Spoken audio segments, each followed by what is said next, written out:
15 investigators broke the story, now getting national and even international attention. A Phoenix officer handcuffing and detaining a Wall Street Journal reporter after interviewing people outside a bank. Police have not released body camera footage, but a bystander recorded what happened on her own cell phone.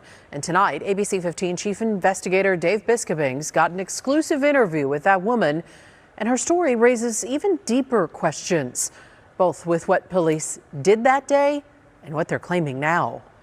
I heard him say he was gonna leave. This is ridiculous. He's a reporter, and I heard him say he was gonna leave. The voice you hear is that of Caitlin Parody. You know, I feel really strongly that no one should have been treated like that, and that, like I said, it was racist and also really concerning given that, you know, he is a journalist. You absolutely did not need to cuff him. But before we get back to this recording, let's start from the beginning of what Caitlin saw. And as I walked in, Dion, who I didn't know was Dion at the time, was standing outside, and he identified himself as a reporter with the Wall Street Journal and asked me, if I'd be interested in participating in a story. I asked him a little bit more about the story. I decided I didn't want to participate. We had a perfectly cordial, nice interaction, and I went inside. So he was very clear with you up front. You said it was cordial, no issue with you.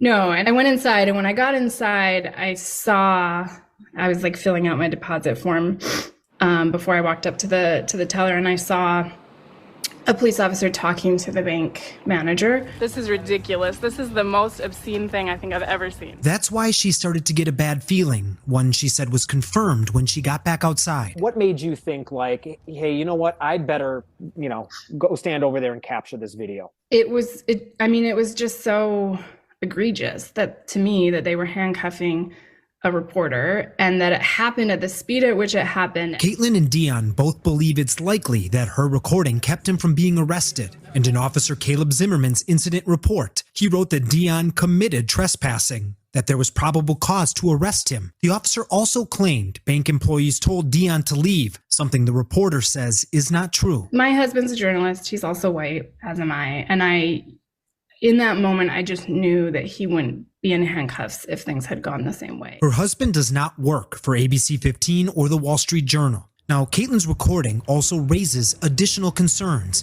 like the officer threatening to arrest her. I'm fine where I am. I'm not doing anything wrong. You want to get arrested as well? I think, like most people, I wasn't very clear on what my rights actually were. I knew it was important to record what was happening, regardless. I heard him say he would leave, and he was literally not doing anything. When backup arrived, another officer wrongly told her she had to be at least 8 feet back. Why are you standing on his back like that? I was standing here. He just walked up here. I was standing here. Okay. But you're going to stand back here. At least 8 feet, just like the law states. There's no reason for you to stand like that next to him. Well, I was up there recording the conversation. Okay, I'm here. I did what you asked. I'm out there literally doing my job. And the reporter told us he filed a complaint and got a call weeks later saying the officer did nothing wrong. Caitlin told us she also filed one. You actually also called in a complaint?